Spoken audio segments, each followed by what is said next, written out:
বাংলাদেশের পারিবারিক আইনে বড় এক পরিবর্তন ঘটেছে। এবার দ্বিতীয় বিয়ের জন্য আর স্ত্রীর অনুমতি লাগবে না, এমনই চাঞ্চল্যকর রায় দিয়েছেন হাইকোর্ট।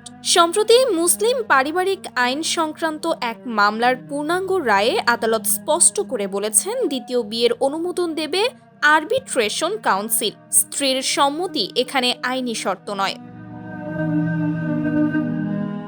এতদিন সমাজে প্রচলিত ছিল প্রথম স্ত্রীর অনুমতি ছাড়া দ্বিতীয় বিয়ে মানেই অপরাধ।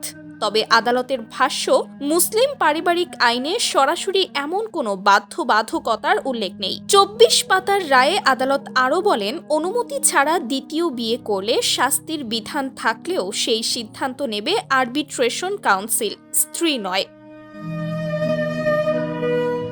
সামাজিক যোগাযোগ মাধ্যমে ইতোমধ্যে এই রায় ঘিরে শুরু হয়েছে তীব্র বিতর্ক। রিটকারীরা ঘোষণা দিয়েছেন আপিলের। তাদের দাবি, এতে বহু বিবাহের ক্ষেত্রে নিয়ন্ত্রণ দুর্বল হবে এবং নারীদের অধিকার প্রশ্নের মুখে পড়বে। সমাজ বিজ্ঞানীরা সতর্ক করছেন, এই সিদ্ধান্ত পারিবারিক অস্থিরতা বাড়াতে পারে।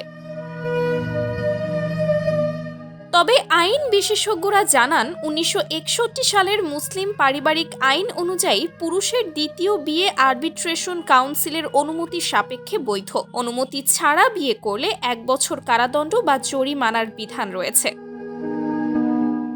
Sumaiya Snigdha, news desk, daily our Bangladesh.